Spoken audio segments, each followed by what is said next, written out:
హరే కృష్ణ. అందరికీ భాగవతం క్లాస్ స్వాగతం. మన మూడో స్థానం 4వ అధ్యాయాన్ని కొంచెం భాగం తీసుకున్నాం. ఇంకా బాగా నిర్వచిస్తాం. సో 3వ అధ్యాయం అంతంలో మన ఉద్ధవుడు తన స్మరించుకుంటున్నాడు. కృష్ణుడు గురించి స్మరించుకుంటూ ఆయన లీల గురించి స్మరించుకుంటూ బృందావనం, ద్వారక, మథురాలు ఇళ్ళని చూసుకుంటూ అతడు అంతిమంగా భగవంతుడు యదువుల యొక్క నిర్మూలన. సో ఆయన వెళ్ళిపోతున్నాడు కాబట్టి దాంతో పాటు తన పార్షదులు కూడా తీసుకెళ్ళాలనుకుంటున్నాడు కాబట్టి ఆయన వ్యూహ ప్రకారంగానే ఆ ఋషుల యొక్క శాప కారణంగా వాళ్ళ మధ్యలో వాళ్ళే ఆ, గొడవలు వేసుకొని కొట్లాడుకొని ఒకరినొకరు చంపుకోవడం జరిగిందండి. సో తర్వాత ఎవరైతే దేవతా భాగాలు ఉన్నారో వాళ్ళంతా వాళ్ళ లోకాలకు వెళ్ళిపోయారు. యదువులు కృష్ణుడితో పాటు అంతిమంగా వైకుంఠానికి వెళ్ళిపోయారు వాళ్ళు. సో ఇదని తెలిసిన తర్వాత మనకు తెలుసు ఉద్ధవుడు చాలా బాధపడ్డాడు. ఎందుకంటే యదువులంతా వెళ్ళిపోతున్నారు, నేను వెళ్ళిపోలేకపోతున్నాను బాధపడుతూ ఉన్నాడు. సో కృష్ణుడు అన్నాడు, నీకు ఇంకా కొంత సేవ ఉంది. నా భక్తులైనటువంటి బదరికాశ్రమంలో కొంతమంది ఋషులు నా భక్తులు ఉన్నారు. సో వాళ్ళకి భక్తి జ్ఞానాన్ని నువ్వు అందించాలి. సో దానికోసంగా నేను నిన్ను ఇక్కడ నేను ఉంచి ముందు వెళ్ళిపోతున్నాను. అయితే అంటాడమ్మా, ఇది నీ ఆఖరి జన్మ. ఇది ఈ తర్వాత నువ్వు నా ధామానికి నువ్వు తిరిగి వచ్చేస్తావు చెప్పినప్పుడు నిజంగానే చాలా బాధ వేస్తుంది ఉద్ధవుడికి.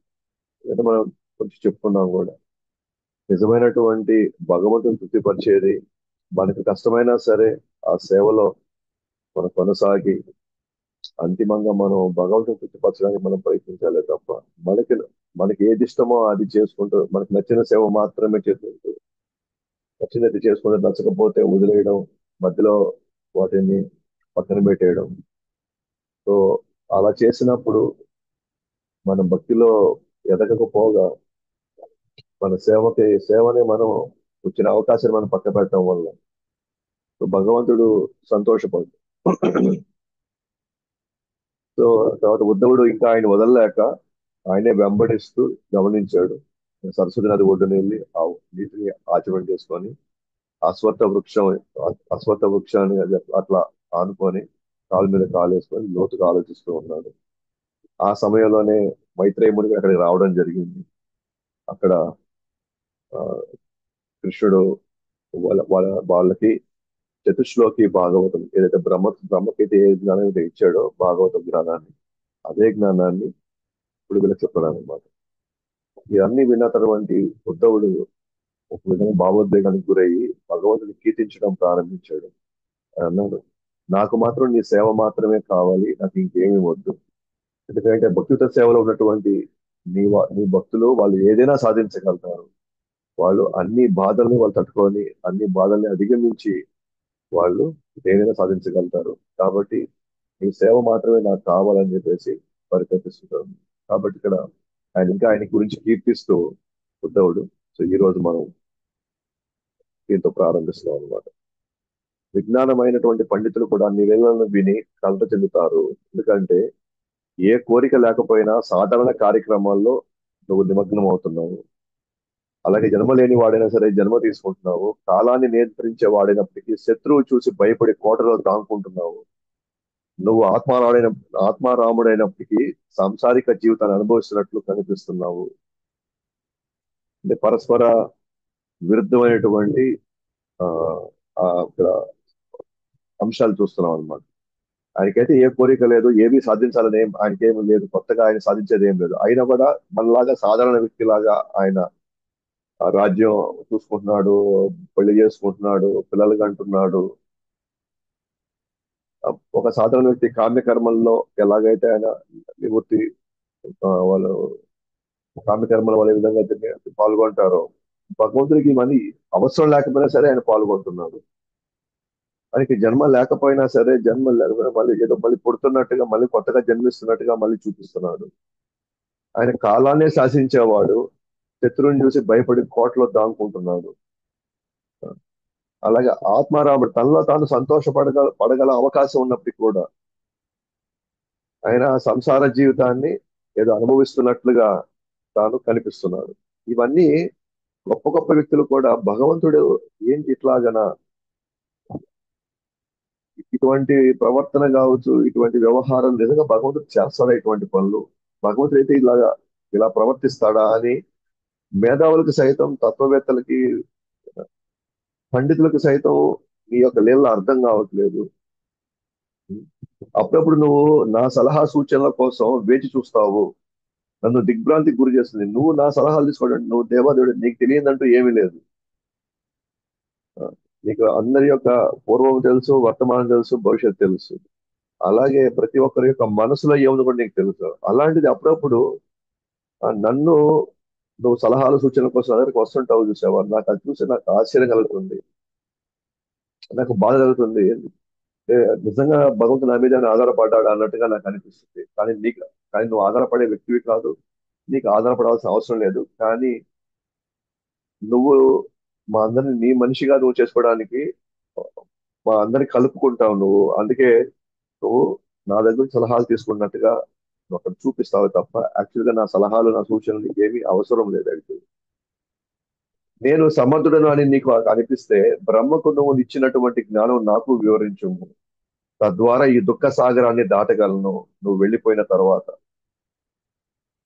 ఒకవేళ నేను సమర్థుడనిగా నువ్వు కానీ నీకు అనిపిస్తే నేను నేను అర్హుణ్ణి అని నీకు అనిపిస్తే గనక, ఏదైతే నువ్వు బ్రహ్మకి చదివావా మొదట్లో జ్ఞానం సృష్టి ఆరంభంలో, దయచేసి ఆ జ్ఞానాన్ని నాకు వివరించు అని చెప్పి ఈ వరం కోరుకుంటాడు అన్నమాట.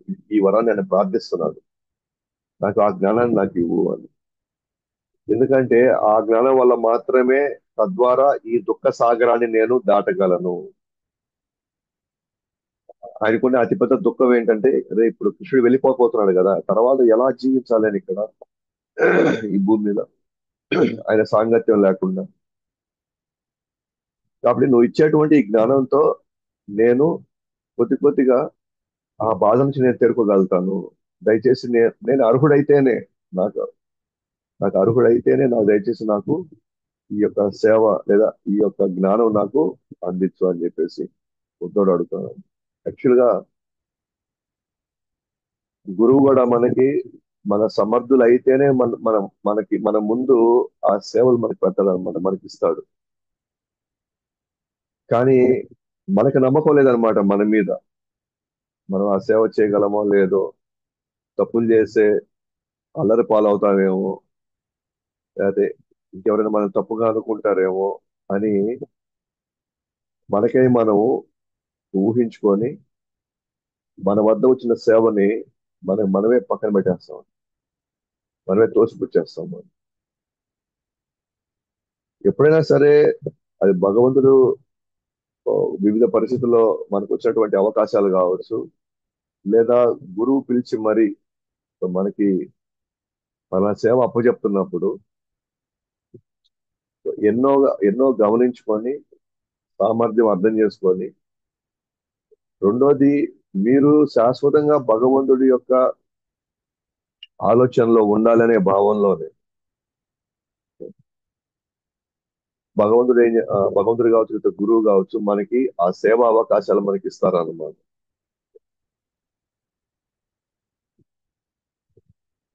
సో మన కమ్యూనిటీలో లేదా మన సమూహంలో చాలా మంది ఉన్నారు, కానీ మనకే పిలిచి నువ్వు చెప్తున్నారు, మనకే ఎందుకు కొన్ని సూచనలు ఇస్తున్నారు, లేదా మనకే ఎందుకు కొన్ని సలహాలు ఇస్తున్నారు. సో సూచనలు కానీ, సలహాలు కానీ, సేవలు ఎవరికి ఇస్తారు అని అంటే, వాళ్ళు ఎంతో కొంత అంతరంగికంగా వాళ్ళు భగవంతుడి పట్ల శ్రద్ధ ఎక్కువ ఉంది కాబట్టి. సో భగవంతుడి పట్ల శ్రద్ధ ఎక్కువ ఉంది కాబట్టే వాళ్ళని పిలిచి సేవలు ఇస్తారు. అయితే ఆ సేవ తీసుకుందామా వద్దా అనేది ఆ జీవుడి మీద ఆధారపడి ఉంటుంది. ఖచ్చితంగా అర్హుడై ఉండాలి. ఒకటి అర్హుడై ఉన్న కారణంగానే ఇస్తూ ఉండొచ్చు. లేదా వాళ్ళు ఈ సేవ చేస్తే వాళ్ళ యొక్క స్వభావం మారుతుంది, వాళ్ళ మనసు మారి వాళ్ళు ఇంకా కృష్ణుడికి దగ్గర అవుతారు. వాళ్ళు ఇది ఒక గొప్ప అవకాశం వాళ్ళకి అన్న భావంలోనే ఇస్తారు. మేబీ వాళ్ళ అర్హత లేకపోయి ఉండొచ్చు ఇప్పుడు, కానీ ఈ సేవ ద్వారా వాళ్ళ భగవంతుడికి దగ్గర అవుతారు అనే భావనలో కూడా వాళ్ళు ఇవ్వచ్చు. ఎందుకంటే చాలా సమస్యలు మన జీవితంలో భగవాడి యొక్క సేవ చేసే క్రమంలో అన్ని క్లారిఫై అవుతాయి మన జీవితంలో. ఎప్పుడో ఎన్నో జన్మలుగా మనకి అర్థం కాని ఎన్నో అంశాలు భగవుడి సేవతో చాలా విషయాలు అక్షర జ్ఞానం అక్కడి నుంచి మనకు ప్రారంభమవుతుంది. మనం జస్ట్ క్లాస్ లో వచ్చి కూర్చోవడము, వినడం, yes, అది మంచిదే. కానీ మోస్ట్ థింగ్ ప్రాక్టికల్ గా మనకు అవ్వబోయేది మనం యాక్చువల్ గా దిగి మన సేవలో మన వంతు పాత్ర మనం పోషించినప్పుడే మనకి క్లాస్ లో అర్థం కాని చాలా విషయాలు మనకి సేవలో అర్థం అవుతాయి అన్నమాట. ఇన్ఫాక్ట్ సేవలో మనకి ఎదురయ్యేటువంటి అనేక సాక్షాత్కారాలు ఆ తర్వాత మనం విన్నప్పుడు మనకు అర్థం అవుతాయి అనమాట. ఓకే, నేను కరెక్ట్ డైరెక్షన్ లో వెళ్తున్నాను అని. అందుకే ఇక్కడ సాధన ప్లస్ సేవ రెండు జరుగుతూ ఉండాలన్నమాట ప్యారలల్ గా. నేను ఒట్టి సేవ చేస్తా ఉంటాను, నేనేం విన్నా అన్నా ఒక రోజుగా సేవ భారం అయిపోతుంది. లేదా ఓటి వింటా ఉంటాను, సేవ వచ్చినప్పుడు మేము తీసుకోము, నాకు అవసరం లేదు, లేకపోతే నాకు వేరే పనులు ఉన్నాయి అని దాన్ని మనం పక్కన పెట్టామనుకోండి. వినడం వినడం ఓన్లీ వింటూ వింటే గర్వం వస్తూ ఉంటుంది. నాకంటే మించి తెలిసిన వాళ్ళు ఇక్కడ ఎవరు లేరు ఇక్కడ అనే భావన వస్తుంది. సో రెండు ప్రమాదమేనమాట. ఒక పక్క వింటూ ఉండాలి, ఇంకోవైపు దాన్ని సాక్షాత్కారం ఇది నిజమా కాదా అని చెప్పేసి నిజంగా సేవలో దిగాలి.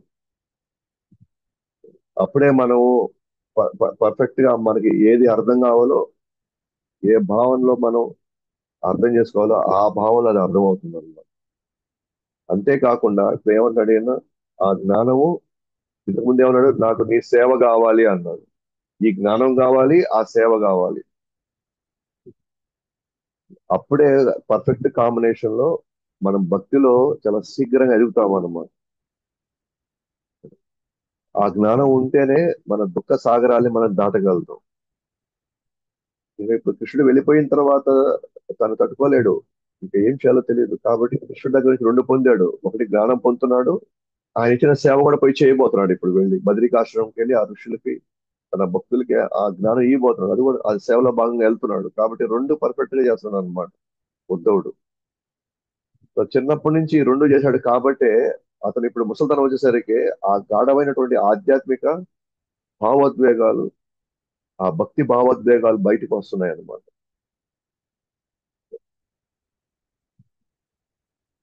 కాబట్టి భగవంతుడి దగ్గర ఆ జ్ఞానం పొందిన తర్వాత సో విషయం తెలుసుకున్నాడు. కృష్ణుడు ఆ విషయం అంతా తెలియజేశాడు. తెలియచేస్తాడు ఇప్పుడు. తెలియచేసిన తర్వాత ఇంకా ఉద్ధవుడు తర్వాత బదరికాశ్రమానికి ప్రయాణం అవుతాడు ఉద్ధవుడు.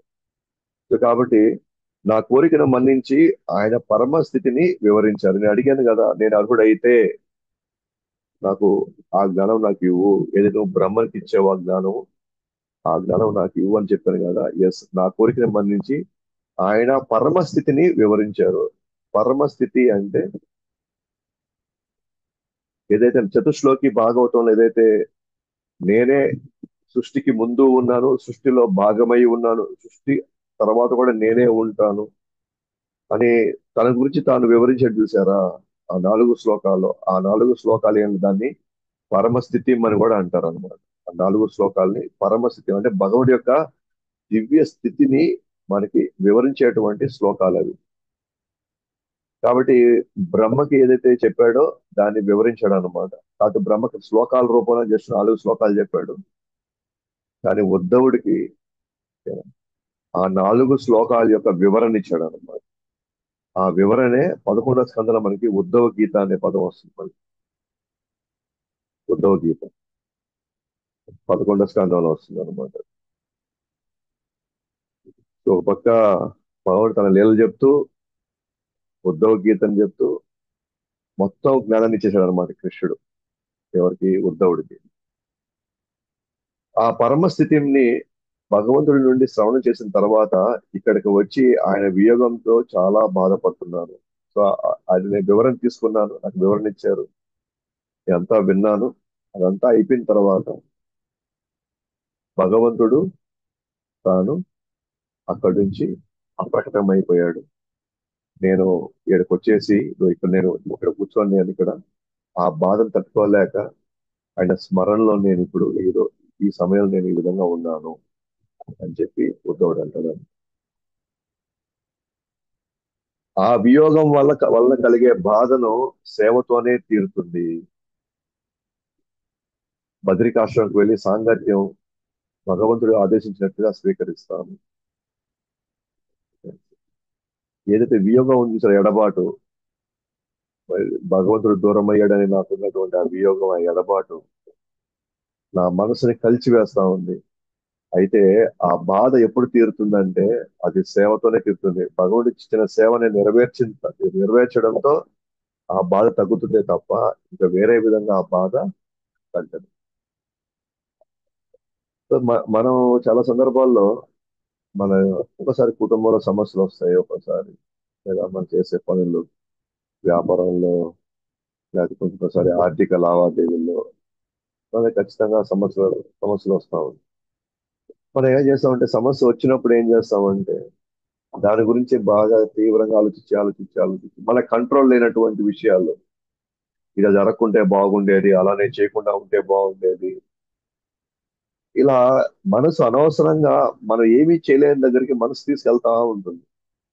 పదే పదే పదే మనం బాధపడుతూ లోపల కుమిలిపోతూ ఒక విధంగా మనకి ఇంకేమి చేయబుద్ధి కాదు అనమాట. అటువంటి సమయంలో మనకి జపం కూడా చేయబుద్ధి కాదు. అటువంటి సమయంలో మనకి సేవ చేయబుద్ధి కాదు. మనం వెంటనే చెప్పేస్తాం అనమాట, ప్రభు మా ఇంటి ఎట్లా అయింది అట్లాగే అయింది, వీళ్ళు ఇట్లా అన్నారు అట్లా అన్నారు, మేము బాధగా ఉంది, ఈరోజు మేము సేవకు రాలేము, ఇలా మాతాజీ మేము సేవకు రాలేము.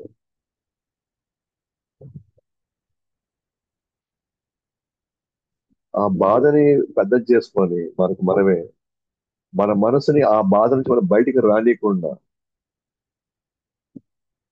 ఆ బాధలోనే కూరుకొని పోతా ఉంటే ఇట్లా మనకి సేవ చేసుకునే అవకాశం కావచ్చు, లేకపోతే సాధన చేసుకునే అవకాశం మనం పోగొట్టుకుంటే రేపు మరణ సమయంలో అతిపెద్ద కష్టం వచ్చినప్పుడు, అతిపెద్ద దుఃఖం వచ్చినప్పుడు, ఒకేసారి నా బంధువులు వదులుకోవాలా, ఒకేసారి నేను ప్రేమించే నా కుటుంబ సభ్యులను వదులుకోవాలి, నేను ఎంతో ఆశగా కట్టుకున్న ఇల్లును వదులుకోవాలంటే అప్పుడు ఎంత బాధ, అప్పుడు నిజంగా మనం తలుచుకోగలం ఆ భగవంతుణ్ణి ఆ టైంలో. అంత కష్టంలో మనకి భగవంతుడు గుర్తొస్తాడా మనకి? ఇప్పుడు ఈ చిన్న చిన్న బాధలు వచ్చినప్పుడు, ఈ చిన్న చిన్న కష్టాలు వచ్చినప్పుడే మన సేవ వదులుకొని జపం వదులుకుంటే రేపు అంతిమ కాలంలో, అంతిమ పరిస్థితిలో ఆ కష్టం వచ్చినప్పుడు, ఆ బాధ వచ్చినప్పుడు మనకి కృష్ణుడు ఎందుకు గుర్తుకు రావాలి మనకి? ఎందుకు గుర్తొస్తాడు మనకి?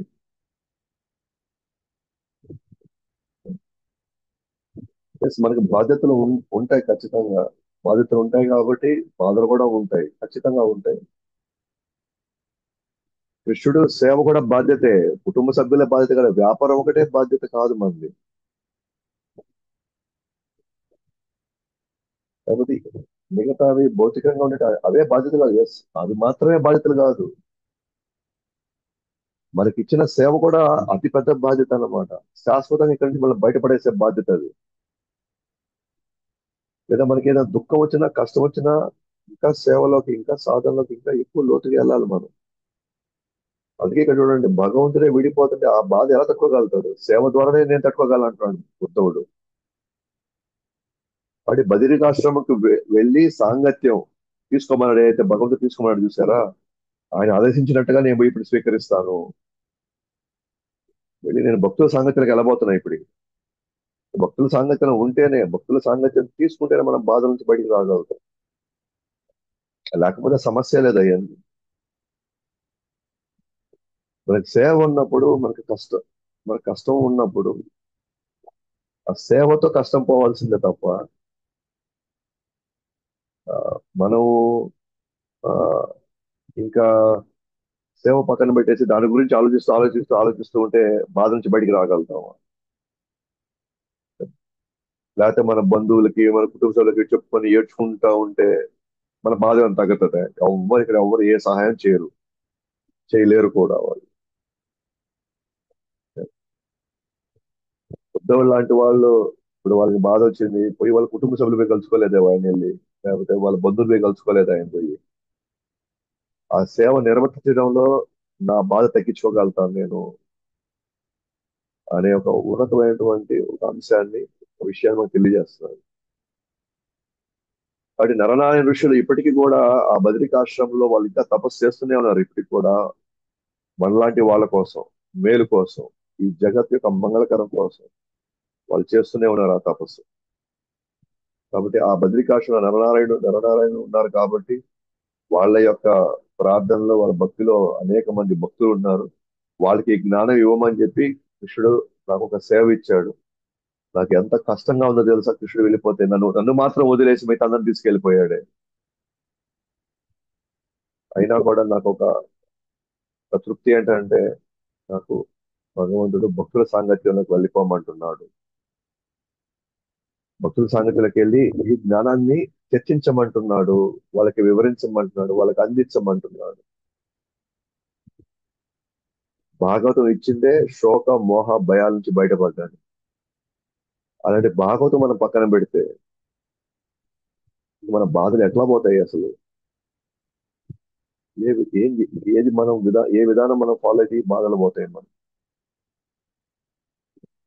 ఈ ఉద్ధవుడు మనకి నేర్పిస్తున్నాడు, నిజమైన సేవ చేయడం వల్లే మనకి అన్ని రకాలటువంటి దుఃఖాల నుంచి మనం బయటపడగలం అనే పాయింట్ ని ఆయన ప్రాక్టికల్ గా మనకి చూపిస్తాడు. కాబట్టి ఆ భాగవతాన్ని ప్రసాదించమని ఇప్పుడు ఉద్ధవుడిని విదురుడు ప్రార్థిస్తాడు అన్నమాట. విదురుడు అడుగుతున్నాడు, ఇప్పుడు అడుగుతాడు అనమాట. ఆ విషయాలు మనకి చెప్పుకోకూడదు. తర్వాత బంధువుల యొక్క నాశనం గురించి విన్న విదురుడు ఆ బాధను ఉద్ధవుడి నుండి జ్ఞాన శ్రవణంతో తగ్గించుకోగలిగాడు. అన్ని విన్నాడు, ఎట్లయితే యదువులంతా వెళ్ళిపోయారో, వృష్ణీయులు, భోజుల, కౌరవులందరూ కూడా మరణించారు. వీళ్ళందరూ కూడా బంధువులే విదురుడికి కూడా. బంధువులైనప్పుడు లోపల వాళ్ళందరూ చనిపోయారనే ఆ బాధ తనని కలిచివేస్తున్నప్పుడు ఉద్ధవుడు చెప్పినటువంటి ఈ మాటలన్నీ కృష్ణుడి గురించి అని చెప్పిన లీలన్నీ అవన్నీ వినడం వల్ల కొద్దిగా ఆ బాధ అతను తగ్గించుకోగలిగాడు అనమాట.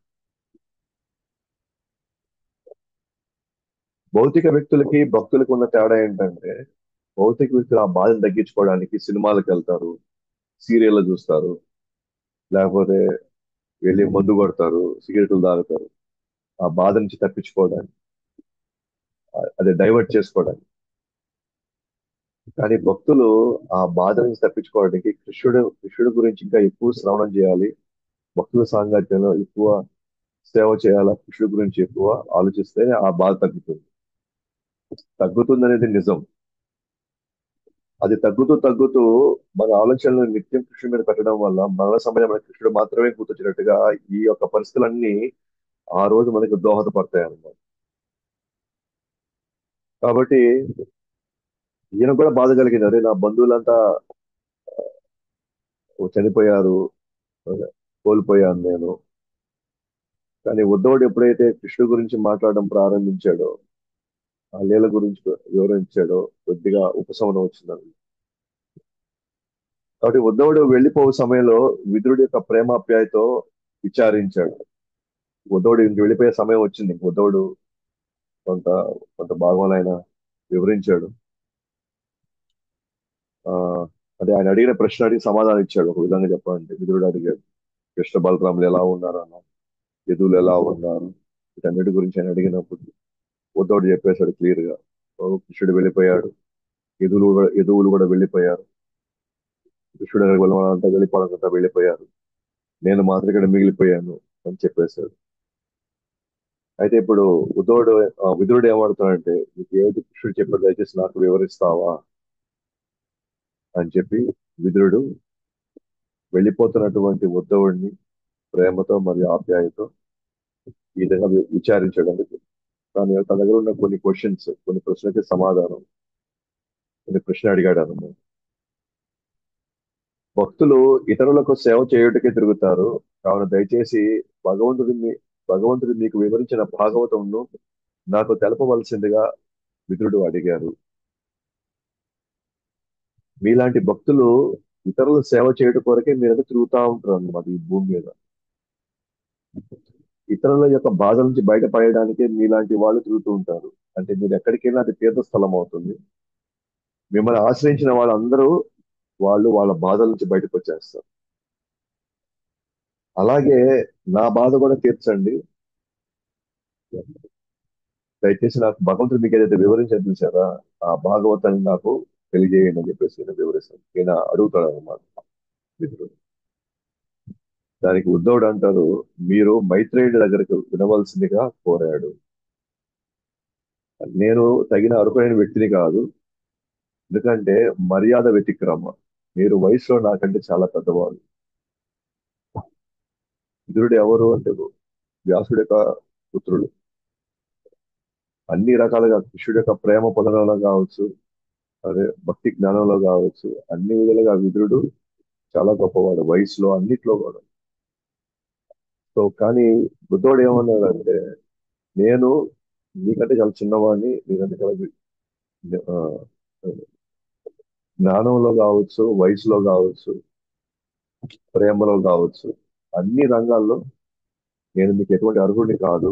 కాబట్టి నా దగ్గర మీరు వినేదానికంటే కూడా అది మర్యాదకు మంచిది కాదు. అది నేను మర్యాదను వ్యతిక్రమించినట్టు అయినట్టు అవుతుంది. మర్యాదని వ్యతిక్రమించినట్టు.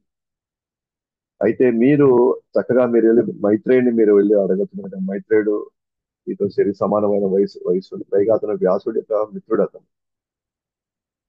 సో మీ వయసుకి ఆయన సరైన అర్హుడు అని చెప్పి తాను ఎప్పుడు కూడా తనకు తెలిసిన తాను ఏం చెప్పలేదు. అదొక ఒక మంచి సాంప్రదాయాన్ని, తనలో ఉండే వినమ్రతని బుద్ధుడు బయట పెట్టాడు అనమాట. నాకు జ్ఞానం వచ్చు కదా అని చెప్పేసి ఆ తనకంటే అన్ని రంగాల్లో ముందున్నటువంటి విదురుడికి తానేమి ఏం చెప్పలేదు. ఖచ్చితంగా మీరు మైత్రేయుడు కూడా నేను వినవన్నీ మైత్రేయుడు కూడా విన్నాడు. దయచేసి మీరు ఆయన దగ్గరికి వెళ్ళి మీరు ఆయన దగ్గర ఇది తీసుకోండి అని చెప్పారు. ఎందుకంటే మనం కూడా ఆ, ఆ, వచ్చినటువంటి భక్తుల్ని అక్కడ ఉన్నటువంటి పరిస్థితులు అర్థం చేసుకొని ఎవరి దగ్గర ఎటువంటి వాళ్ళ దగ్గర మనం వెళ్ళి మనం ప్రచారం చేయొచ్చు, మన జ్ఞానం ఇవ్వచ్చు. ఎటువంటి వాళ్ళ కొంతమందిని మనం చెప్పడం కంటే గురువే బెటర్ గా చెప్పడాన్ని వాళ్ళని తీసుకొని వచ్చి గురువు దగ్గరికి అప్పుడు చెప్పడం. లేదా ఉన్నత శ్రేణి భక్తులు ఉన్నప్పుడు ఆ, ఈయనకి ఆయన ఏదైనా బెటర్ అని చెప్పేసి నేను చెప్పడం కంటే ఆయన చెప్పడమే బెటర్ అని చెప్పేసి వాళ్ళని తీసుకొని వెళ్ళి తగిన వ్యక్తులకి మనం వెళ్ళి పరిచయం చేస్తే అది మర్యాదని మనం కాపాడిన వాళ్ళు అవుతాం, మర్యాదని అతిక్రమించిన వాళ్ళు అవుతాం. అదేవిధంగా ఇక్కడ ఉద్ధవుడు కూడా చక్కని తనకున్న జ్ఞానాన్ని చెప్పుకోండి. అఫ్కోర్స్ ఉద్ధవుడికి అర్హత ఉంది. ఏ విధంగా కృష్ణుడి యొక్క స్నేహితుడు, ఒక విధంగా స్నేహితుడి కంటే విదురుడు కొంచెం దూరం బంధువు లాగే విదురుడు కృష్ణుడికి. కానీ ఉద్ధవుడు ప్రాణ స్నేహితుడు లాగా. అన్ని రకాల అర్హతలు ఉన్నాయి ఉద్ధవుడికి. కానీ నో, ఇది ఆయన వయసు రీత్యా అనుభవ రీత్యా ఇది తగింది కాదు అని చెప్పేసి ఆయన డైరెక్ట్ గా ఏం చేస్తాడు, మైత్రేయుడి దగ్గరికి పంపిస్తాడు. నువ్వు సో కాబట్టి ఆ రోజు రాత్రి అక్కడే ఉద్ధవుడు గడిపాడు. మరుసటి రోజు అక్కడి నుంచి ఉద్ధవుడు వెళ్ళిపోయాడు. సో తర్వాత భగవంతుడు ఇప్పుడు చెప్పేసి వెళ్ళిపోయాడు కదా. ఇప్పుడు ఉద్ధవుడు ఏం చేస్తాడు తర్వాత? ఉద్ధవుడు మరుసటి రోజు ఏం చేస్తున్నాడు చూద్దాం. ఈ సమయంలో పశ్చిమ అడిగాడు అనమాట. భగవంతుడు వెళ్ళిపోయిన తర్వాత ఉద్ధవుడు ఎందుకు ఉండిపోవాల్సి వచ్చింది? ఎందుకు ఉండిపోవాల్సి వచ్చింది? దానికి సుదేవ్ గోస్వామి ఏమంటారంటే, కృష్ణుడు శపించిన తర్వాత విధువంశం అంతా నాశనం అయింది. తర్వాత కృష్ణుడు కూడా ఇటువంటి నిష్క్రమించాలని అనుకున్నాడు. అప్పుడు కృష్ణుడు తలుచుకున్నాడు వెళ్ళిపోయే ముందర, నా స్వీయ జ్ఞానం పొందగలిగిన అర్హుడైన వ్యక్తి కేవలం నా ప్రియ భక్తుడు ఉద్ధవుడు మాత్రమే అని తాను తలుచుకున్నాడు. తాను అనుకున్నాడు, నేను వెళ్ళిపోవాలనుకున్నాను కాబట్టి ఈ జ్ఞానం ఈ భూమి మీద ఉండిపోవాలి. ఇక్కడ ఉన్నటువంటి అనేక మంది నా భక్తులకి ఈ జ్ఞానం తెలియాలి అని ఆ జ్ఞానం తెలియాలి అంటే ఆ జ్ఞానం పొందగలిగిన వ్యక్తి ఒకే ఒకనాడు, అది నా ప్రియమిత్రుడు ఎవరు, ప్రియ భక్తుడు ఎవరు, ఉద్ధవుడు మాత్రమే. కాబట్టి నేను ఈ జ్ఞానం ఇచ్చేసి నేను వెళ్ళిపోతాను అన్నప్పుడు తనకు గుర్తొచ్చింది, ఒకరే ఒకరు గుర్తొచ్చారు. ఎవరు? ఉద్ధవుడు. కాబట్టి ఉద్ధవుడు ఉండిపోవాల్సి వచ్చింది ఇక్కడే. కృష్ణుడు వెళ్ళిపోతూ ఒక ఒక అద్భుతమైనటువంటి బాధ్యత ఉద్ధవుడికి ఇచ్చేసి వెళ్ళాడు. ఎందుకంటే ఉద్ధవుడు మాత్రమే సమర్థుడు అని, ఉద్ధవుడు మాత్రమే నా భావం అర్థం చేసుకొని తాను ఈ జ్ఞానాన్ని ఎవరికి చేర్చాలో వారికి చేర్చగలుగుతాడు. కాబట్టి ఏ విధంగా చూసినా నాకు ఏమాత్రం తక్కువ కాదు కనుక ఈ జ్ఞానాన్ని ఇక్కడే ఉండి పంచగలడు. అంటే నాకు ఏమాత్రం తక్కువ కాదు ఉద్ధవుడు, నాకు ఏమాత్రం ఉద్ధవుడు తక్కువ కాదు, అంటే నాతో సమానమైన వాడు కాబట్టే నేను అతనికి ఈ జ్ఞానాన్ని నేను ఇక్కడే అతను ఉండి నేను అతనికి ఇస్తే అతను మాత్రం ఈ జ్ఞానాన్ని పంచగలుగుతాడు ఇక్కడ. అంటే నాకేమాత్రం తక్కువ కాదు అంటే అర్థం ఏంటంటే అతను నాలాగా మాయచే ప్రభావితం కాదు. అంటే అతను అతను కూడా ఒక దివ్య స్థితిలో ఉన్నటువంటి ఒక జీవుడు. అతను కూడా అంటే మాయ చేత ఎటువంటి ప్రభావితానికి గురి కాదు. అంటే ఉన్నది ఉన్నట్టుగా జ్ఞానాన్ని అందిస్తాడు, ఎవరికి చేర్చాలో వాళ్ళకి చేరుస్తాడు. అర్హత ఒక ఉద్ధవుడికి ఉంది కాబట్టే ఉద్ధవుడిని మాత్రమే ఇక్కడే ఉంచేసి నన్ను నేను తీసుకెళ్తాను. మీరు గమనిస్తే భగవంతుడికి జీవుల పట్ల ఎంత ప్రేమ అంటే, ఎంత ప్రాణం అంటే, తన సొంత మిత్రుడైనటువంటి తనతో పాటు తీసుకెళ్లాల్సిన మిత్రుడిని కూడా మన కోసం ఉద్ధవుడిని ఈడ వదిలేసి వెళ్తాడు. ఎందుకంటే ఉద్ధవుడు కూడా వెళ్ళిపోతే ఆ జ్ఞానం వాళ్ళకి ఎవరు పంచుతారు? వాళ్ళు ఈ సంసార చక్రం నుంచి వాళ్ళు ఎలా బయటకు వస్తారు? వాళ్ళు సో మనం ఎలా బయటికి రావాలి కాబట్టి, అంటే మనం ఇట్లా బయటపడడంలో ఒక భాగం ఏంటి అని అంటే, ఎవరు నిజంగా మన మీద దయ చూపించారు అంటే మన మీద దయ చూపించిన ప్రభుపాదులు వారు, మన గురు పరంపరలోని ఆచార్యులు. వాళ్ళ సొంత స్వార్థం తీసుకోకుండా వాళ్ళు మాత్రమే భక్తి చేసుకొని బయటపడకుండా వాళ్ళు మన కోసం తిరిగారు అన్నమాట. వాళ్ళు ప్రతి ఒక్కొక్క రోజు ఒక చెట్టు కింద వాళ్ళు పడుకున్నారు, మన కోసం వాళ్ళు అడుక్కున్నారు అన్నమాట. ఇంటింటికి వెళ్ళి వాళ్ళు ఇంటికి అడుక్కున్నారు మన కోసం. వాళ్ళు రాత్రింపవళ్ళు వాళ్ళ పుస్తకాలు రాశారు మన కోసం వాళ్ళు మందిరాలు కట్టారు. సో వాళ్ళు మన కోసం అంత చేస్తే మనం కూడా ఎంతో కొంత చేయాలి కదా, మన తోటి వాళ్ళకి, మన సమాజానికి మనం ఎంతో కొంత చేయాలి కదా. సో దాంట్లో భాగంగానే మనం ఇప్పుడు ప్రచారంకి వెళ్తున్నాం, దాంట్లో భాగంగానే మనం రథయాత్రలు చేస్తాం, దాంట్లో భాగంగానే మనం ఉత్సవాలు చేస్తాం. మనం ఉత్సవాలు చేసుకునేది మన సంతోషం కోసం కాదు, భగవంతుడి సంతోషం కోసం. భగవంతుడి సంతోషం ఎలా వస్తుంది అంటే మనం ఇంకా 10 మంది జీవుల్ని, బద్ధ జీవుల్ని కృష్ణ భక్తిలోకి తీసుకురాగలిగితే అంతకంటే మించినటువంటి తృప్తి, సంతోషం భగవంతుడికి ఇంకా లేదన్నమాట. అందుకే మన 18వ అధ్యాయంలో కృష్ణుడు అంటాడు, ఎవరైతే ఈ జ్ఞానాన్ని అర్హులైన అర్హులైన వ్యక్తులకు పంచుతారో అంతకంటే నాకు ప్రియమైన సేవకుడు ఇంకొకరు లేరు అనే భావన. ఎస్, అలంకారం చేయడం, ప్రసాదం వండి పెట్టడం, లేకపోతే ఆ, మందిరాన్ని శుభ్రపరచడం, ఎస్ ఇవన్నీ సేవలే, నో డౌట్ అబౌట్ ఇట్. కానీ ఆయన మనసును దోచేటువంటి సేవ ఏదైనా ఉంది అంటే అది మనం భగవంతుడికి దగ్గర చేసేటువంటి, భగవంతుడి వాళ్ళకి సేవ చేసేటట్టుగా వాళ్ళని తీర్చిదిద్దేటువంటి ఆ యొక్క బాధ్యత చూసారా, అది కృష్ణుడికి అత్యంత తృప్తిని, ఆనందాన్ని ఇస్తాయి. అందుకనే భగవంతుడు ఆదేశించినట్లుగానే ఆయన ఇక్కడ ఉండిపోయాడు. ఉద్ధవుడు తర్వాత బద్రికాశ్రమానికి చేరుకున్నాడు. సో ఆ విధంగా ఉద్ధవుడి దగ్గర నుంచి విదురుడు జ్ఞానం పొందాలనుకున్నాడు, అందరి గురించి తెలుసుకోవాలనుకున్నాడు. అంతిమంగా భాగవతాన్ని గురించి దయచేసి వివరించమన్నాడు.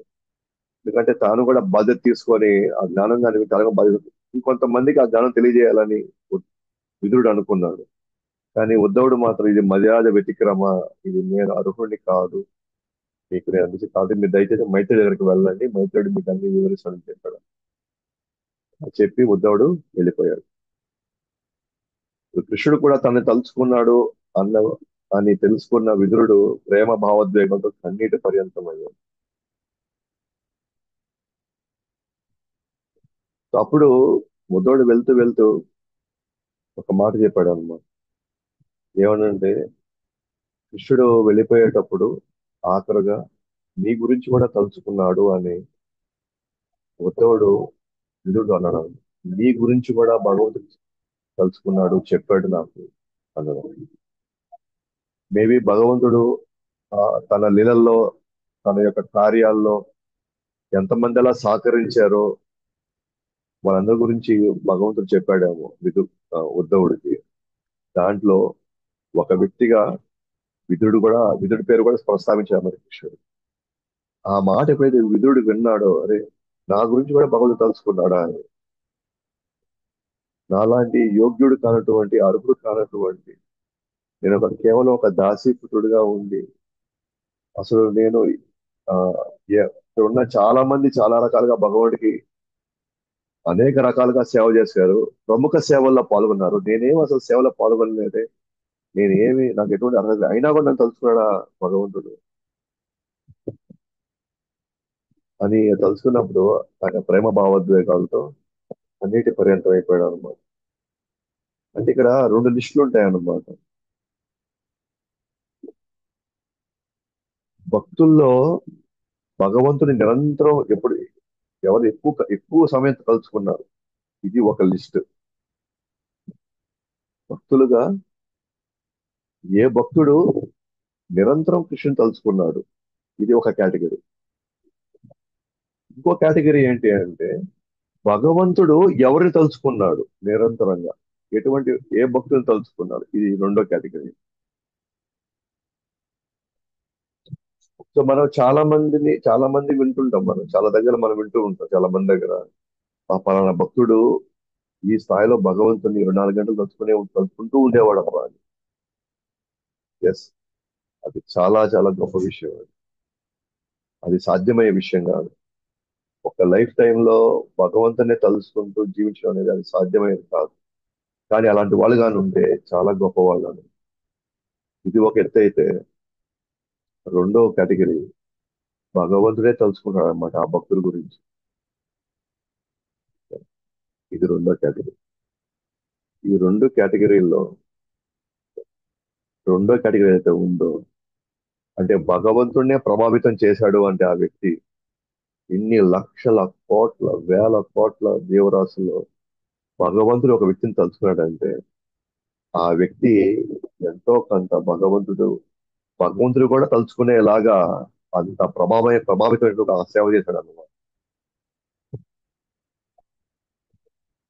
అంటే ఖచ్చితంగా విదురుడు కూడా ఆ స్థాయి వ్యక్తే.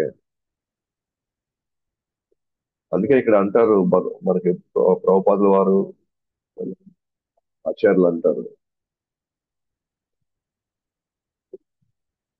మనము కృష్ణుని చూడడానికి మనం పరితపించకూడదు. మన యుద్ధంలో కృష్ణుడు చూడాలని మనం పరితపించకూడదు. మనం సేవ కోసం పరితపించాలి. ఎట్లాంటి సేవ కోసం మనం పరితపించాలంటే భగవంతుడే మనం చూడాలి. అట్లాంటి సేవ కోసం మనం పరితపించాలి. అట్లాంటి సేవ మనం చేయాలన్నమాట. భగవంతుడే మనం తలుచుకోవాలన్నమాట. అది నిజమైనటువంటి ఆ ఆ, సేవ. అది నిజమైనటువంటి ఉద్దేశం. సేవ యొక్క ఉద్దేశం అంటే భగవంతుడే అటువంటి ఒక భావంలో, అటువంటి శ్రద్ధతో, అటువంటి విశ్వాసంతో మనం సేవ చేయాలి. కాబట్టి విదురుడు తలుచుకొని చాలా ఆ, భావోద్వేగానికి లోనయ్యాడు. అసలు భగవంతుడికి, కృష్ణుడికి ఎంతో మంది గొప్ప భక్తులుగా నన్ను కూడా తలుచుకున్నాడు అని తాను చాలా భావోద్వేగానికి గురవుతాడు. అప్పుడు తెలుసుకున్న తర్వాత విదురుడు మైత్రేయిని కలుసుకోవడానికి వెళ్తున్నాడు. ఆయన గంగా నది ఒడ్డున మైత్రేయ మునిని పోయి కలుసుకుంటాడు అనమాట విదురుడు.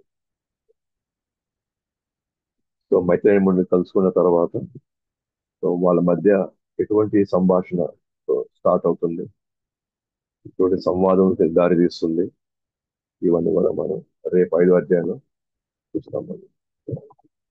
గ్రంథరాజ్ శ్రీమద్ భాగవతంకి జగద్గురు శ్రీల I go to